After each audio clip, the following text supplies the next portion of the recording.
talk about the particle nature of electromagnetic radiation. ठीक है, तो इलेक्ट्रोमैग्नेटिक रेडिएशंस की हम बात कर रहे थे।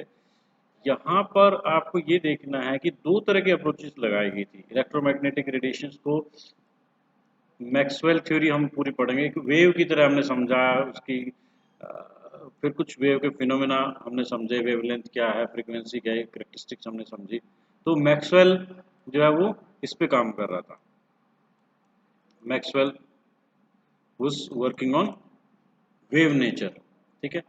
और एक और थी कि ये वेव ना हो के ऐसे छोटे छोटे एनर्जी के पैकेट हों, ऐसे कि मान लो जो एनर्जी आ रही है वो पैकेट्स में आ रही है छोटे छोटे, तो ये डिस्क्रीट नेचर, इसको पार्टिकल नेचर कहते हैं।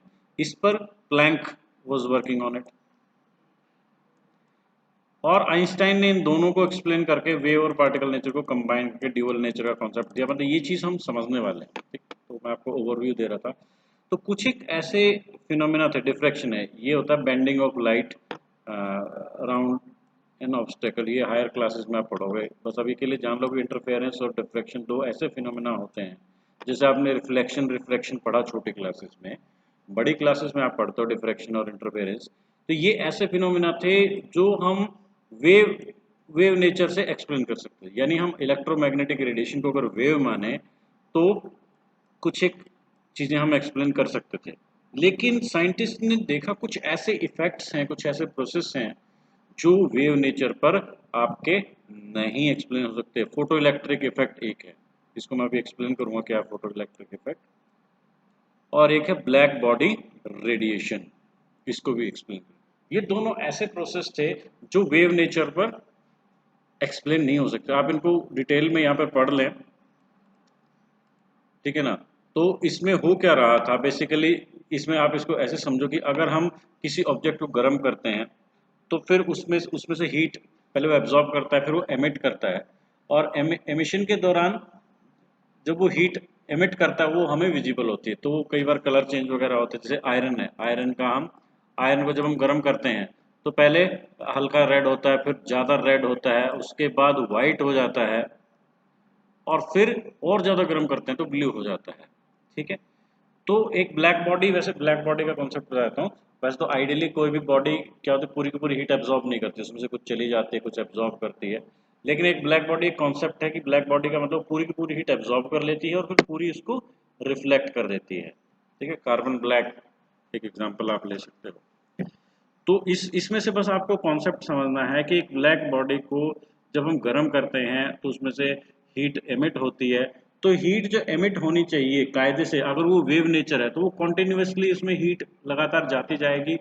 और होना क्या चाहिए कि टेम्परेचर के साथ उसकी इंटेंसिटी तो बढ़ सकती है, लेकिन उसका कलर नहीं, उसका चेंज होना चाहिए, उसका कलर नहीं चेंज होना चाहिए। तो जो रेड रेड और ब्लू कलर हो रहा है, इसका मतलब अलग अलग फ्रीक्वेंसी की, अलग टेम्परेचर पे वो अलग अलग फ्रीक्वेंसी की वेवलेंथ एमिट कर रही है। तो ये जो वेवलेंथ इंटेंसिटी रिलेशनशिप था ये एक्सप्लेन नहीं हो पाया वेव नेचर के आधार पे, ठीक है।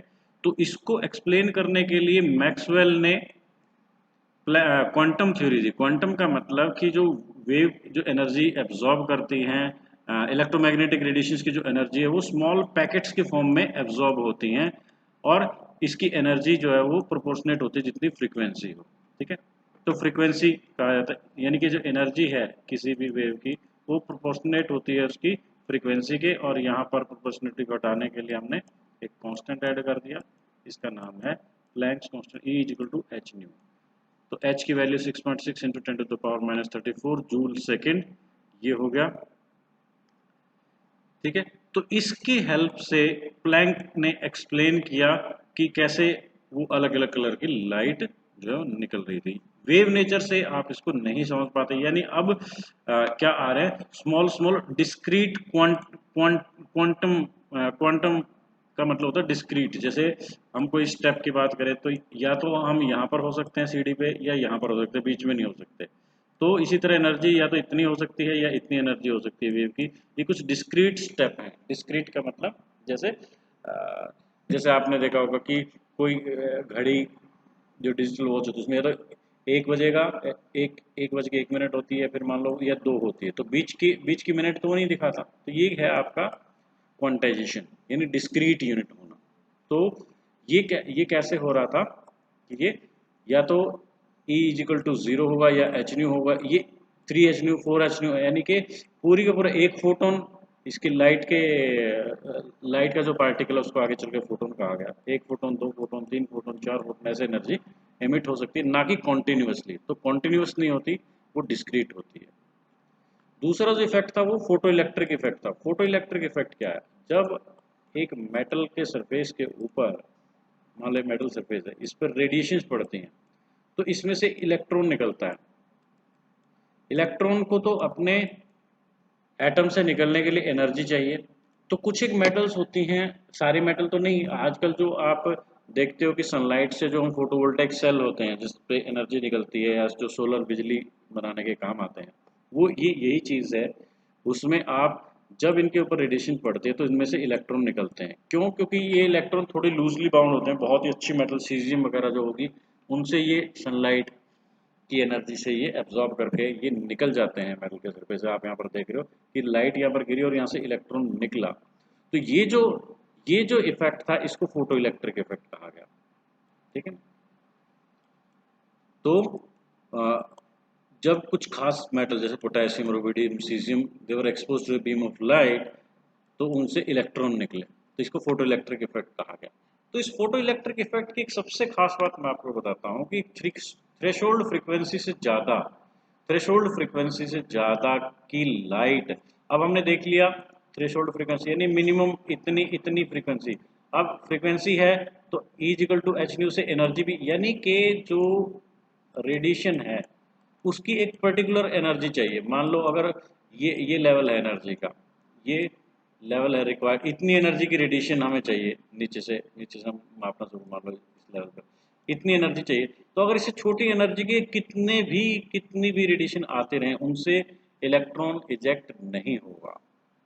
जो थ्रेशोल्ड फ्रीक्वेंसी है वो, या उससे ज़्यादा एनर्जी की जो निकले रेडिएशन आएंगे, उसी से इलेक्ट्रॉन इजेक्ट। तो इसको आप ऐसे समझो कि एक इलेक्ट्रॉन अगर वेव की तरह होता तो होना क्या चाहिए था कि धीरे धीरे एनर्जी यहाँ पर इकट्ठी होती रहती, फिर ज़्यादा एनर्जी मिलकर इस इलेक्ट्रॉन को बाहर थ्रो कर सकती थी, यानी अगर वो वेव होता। लेकिन वो वेव नहीं है, वो क्या है, एक एनर्जी का पैकेट आता है, एक पैकेट इससे टकराता है, और अगर तो वो निकाल देता है इलेक्ट्रॉन को तो ठीक है, नहीं तो फिर वो वेस्ट है, अगला पैकेट फिर आएगा, फिर वो नहीं निकाल पाएगा। ठीक है ना। तो आप इसको ऐसे समझ सकते हैं, मान लो एक बच्चा है और वो यहाँ पर, ये बच्चा आपका, ये आप इसको ऐसे समझ लो कि ये बच्चा यहाँ पे दीवार पे जंप करता है और ये यहाँ से कूदना चाहता है, इतनी ऊपर से कूदना है। तो अगर इसका जंप इतना बड़ा है, ये हाइट h का जंप है, तो ही ये जंप कर पाएगा। मान लो इसकी h/2 है, हाफ जंप है, तो हर बार यहाँ पर जंप करता रहेगा, गिरता रहेगा, जंप करता रहेगा, गिरता रहेगा। Getting my point? लेकिन अगर ये वेव की तरह होता तो क्या होता, पहले धीरे धीरे धीरे धीरे धीरे धीरे धीरे धीरे जैसे मंकी चढ़ते हैं तो ये चढ़ जाता। यानी अगर वेव नेचर होती तो ये सारी की सारी एनर्जी जो है वो एडअप हो जानी चाहिए थी और उसको इलेक्ट्रॉन निकाल देना चाहिए थे। लेकिन एक्सपेरिमेंटली ऐसा नहीं पाया गया। तो जो इलेक्ट्रॉन्स हैं वो डिस्क्रीट होते हैं, एनर्जी के पैकेट की फॉर्म में होते हैं, एक बार में एक पैकेट आता है, स्ट्राइक करता है। तो ये दोनों जो फिनोमेना थे, आप इनको डिटेल में पढ़ें, फोटो इलेक्ट्रिक इफेक्ट और ब्लैक बॉडी रेडिएशन, ये एक्सप्लेन नहीं हो पा रहे थे वेव नेचर के आधार पर, ये सिर्फ पार्टिकल नेचर के आधार पर एक्सप्लेन हो पा रहे थे। ठीक है। तो यहाँ पर हमने पार्टिकल नेचर का आइडिया लिया कि जो इलेक्ट्रोमैग्नेटिक रेडिएशन है वो पार्टिकल्स की तरह भी बिहेव करते हैं। Thank you.